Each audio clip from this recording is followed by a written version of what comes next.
Are the New York Knicks planning to pull off a blockbuster trade to land Mikal Bridges this offseason? We're going to break that down on today's show as Bill Simmons thinks the Knicks want to trade for Mikal Bridges, and they want to do it so bad that they are willing to overpay. We'll talk about that around the corner, but first, I got to make sure everybody watching today's video is following me over on social media. We're in the offseason now, and I'm trying to grow over there as well, and I need all the help from the real ones. Hit me up on Twitter at @MarshallGreen_, and I'm also on Instagram at @MarshallGreen_. Every person that follows me in the next 24 hours, I'm going to give you a shout out on the next show we have here on Knicks Now. So hit me up over there.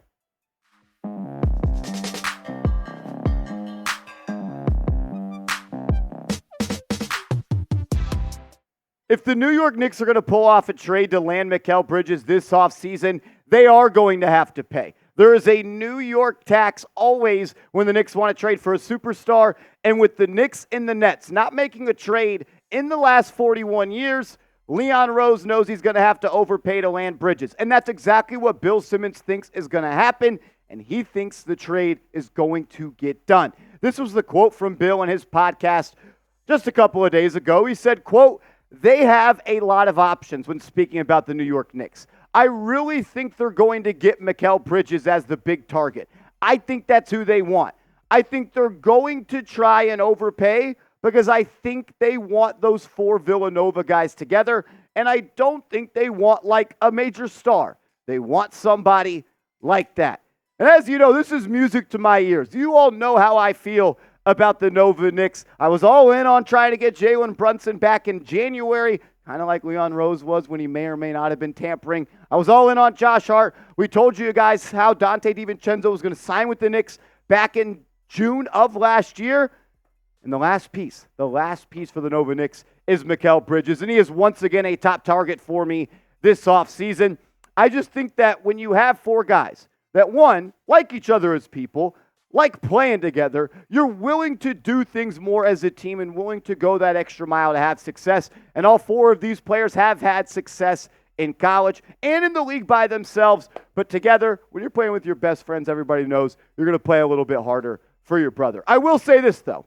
Bridges did take a step back this year for the Nets. He was much better in 2022 and 2023 compared to last year. This year, still putting up 19.6 points per game, giving you over 4 boards, just under 4 assists, but it was the efficiency that kind of took a little bit of a step back for Mr. Mikal Bridges. Just shot 43.6 from the field, still really good from downtown as he was above 37%, but the shot difficulty really went up. He was looked to be more of that 1A scoring option for Brooklyn, and I just don't think that's the best role for him. I think he'd be a great 3, and I think he'd be a good 2. And I think if he came to the Knicks, he wouldn't have to shoulder so much isolation scoring responsibilities, which I think kind of took away from his efficiency. But we saw last year when he was traded from Phoenix to Brooklyn and he had more of a burden to score, he was able to do so. He averaged 26 points per game, shot 47.5% from the field, and once again north of 37%. So he can do that if he needs to. One thing I love about Bridges is he plays all the time. He played in 82 games this year. He played in 82 games last year, 83 games really, 82 games in 2021. And when there was only 72 games in 2020, he played in all of those games. And we know how the injuries are for the New York Knicks right now. I would love to add a player that is always available. You can kind of see in this graphic here now on screen that the shot diet and the shot profile kind of changed a little bit for Mikal Bridges this past season. In 2022, his catch and shoot 3-point percentage, 38.8, dropped a little bit this year. His pull-up 3-point percentage last year was 2 percentage points higher than what it was this year. His pull-up 2 percentage was really where he took a major step back. Last year, he was super efficient at getting to his spot in the mid-range area and letting it go. Knocked it down at 47%. This year, he only knocked it down at 40%. Was good around the rim this year and last year, 67% and 66% this year, and he was still good from 10 to 16 feet. But with him having to take tougher shots and more pull-up mid-range jumpers, that definitely caused his overall just shot quality and field goal percentage to go down, and we see that here. He shot 6.2% of his shots in 2022 were pull-up threes. That number almost doubles and goes to 10.1% this year.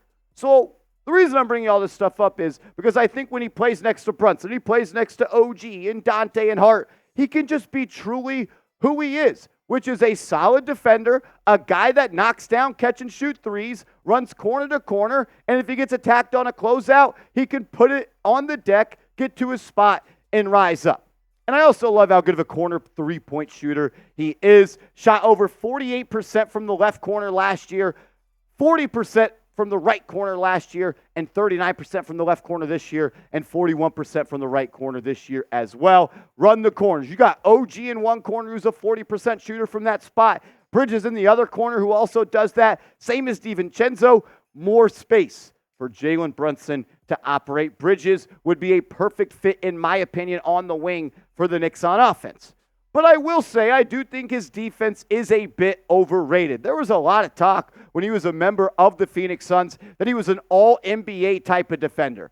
And to be honest, I never saw that, and I don't think he is that type of player. But I do see him as a guy that is above average on that end, and he has the length to defend multiple positions with a wingspan of almost 7 feet tall. I like what he does on defense. I don't think he's a stopper, but when he is your second best wing defender behind OG Anunoby, and you still got Josh Hart and Donte DiVincenzo, he is a weapon on that side of the floor, and he definitely would have helped the Knicks in that Indiana Pacers series if they had him on that side on defense to help out. You look at a potential New York Knicks lineup with Brunson and Hart or DiVincenzo and Mikal Bridges and OG Anunoby and Isaiah Hartenstein. I truly believe that that is a team in the Eastern Conference that can compete to win the conference and get to the NBA Finals. Brunson, Hart, DiVincenzo, Bridges, Anunoby, Hartenstein, that's one of the best top 6 of any 30 teams in the association. And his contract matches up really well with the Knicks and their timeline, and the fact that he's not like on a super max, only making $23 million in 2024, $24.9 million in 2025, that fits in well, and I think it makes the trade doable. But if the trade is going to get done, for the people that are diehard Julius Randle fans, I have bad news for you because I believe that Randle will be involved in any deal that brings back Mikal Bridges to the New York Knicks. One, because he has a salary that matches Bridges' salary in a trade. And two, if you're giving up Bridges, you want a good player in return. And that is exactly what Julius Randle is. And I remember we talked about it during the regular season. Who's better, Randle or Bridges? And I was honestly surprised at the results. But we'll find out how you guys are thinking in a second. Bleacher Report came up with a trade idea that sent Bridges to be a part of the Nova Knicks. And this was the package. Not my idea. This is Bleacher Report. So if the trade stinks, go yell at them. They have Julius Randle, the number 24 overall pick this year, a first-round pick next year that is unprotected, and 2 second-round picks. So ultimately, Randle, 2 first-round picks, and 2 second-round picks for Bridges. Would you make the trade? I want to hear from all the real ones in the comment section. If you were Leon Rose and the Brooklyn Nets said, you know what? We'll give you Bridges, but we need Randle, 2 first-round picks, and 2 second-round picks. Would you do the deal? Type A for accept, type D for decline.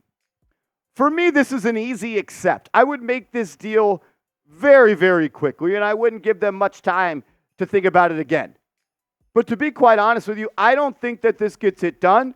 I don't necessarily think this is even close to the package that would have the Brooklyn Nets even thinking about accepting this offer. And there are multiple reasons why that is. I'll tell you about that in a second. But we're bringing back the Chat Sports Real One t-shirts this summer. Get yourself a shirt. Go to chatsports.com/Real Knicks. We've got a blue t-shirt. We've got a black t-shirt. And we're bringing them back. Get yours today. Go to chatsports.com/Real Knicks. I'll make sure that link is clickable down in the comments and description of today's show. If you're a real one, get yourself a Real One t-shirt. One of the main reasons I believe that the Brooklyn Nets, one, would need more in a trade for Bridges is the Nets would make the Knicks overpay. They do not want to see Bridges walk from Brooklyn to Madison Square Garden and help that team potentially win a championship for the first time since 1972, 1973. And on top of that, the Brooklyn Nets know that the New York Knicks have so many draft picks that they can offer. The Knicks can trade 8 first-round picks right now if they want to, one of the highest numbers in the NBA.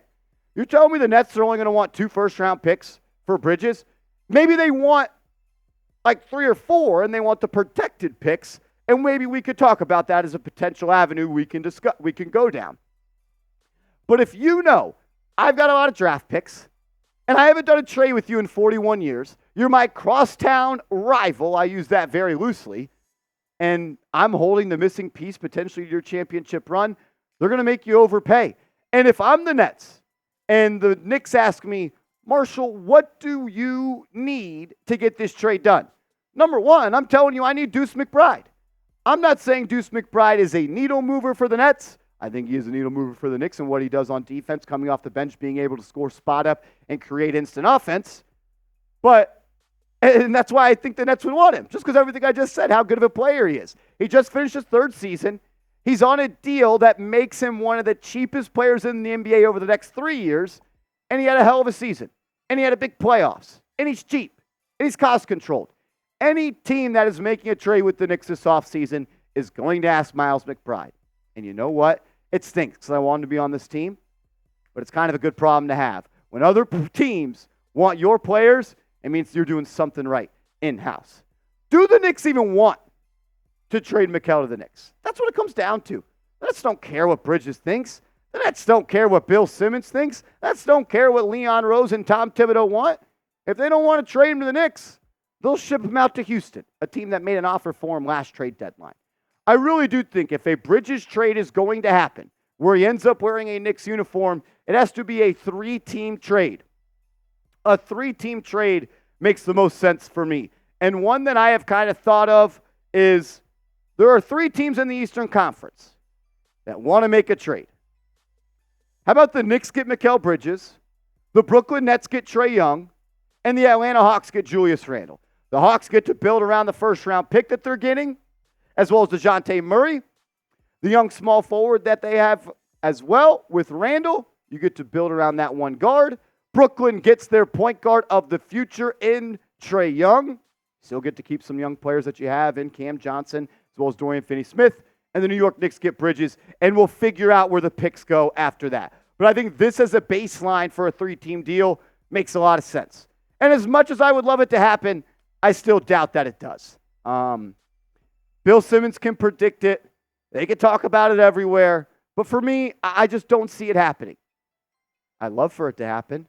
I'm going to talk about it when other people talk about it. That's my job. Maybe I'm just being pessimistic. And maybe I just want it so bad, I just know that it's not actually going to happen.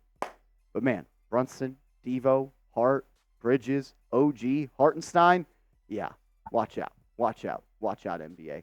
Make sure you are subscribed to the channel. We put out free, informative, entertaining updates every single day on the New York Knicks, sometimes multiple videos every day. We put out 2 yesterday, probably going to put out 2 today as well. So subscribe and turn notifications on so you don't miss a thing this offseason.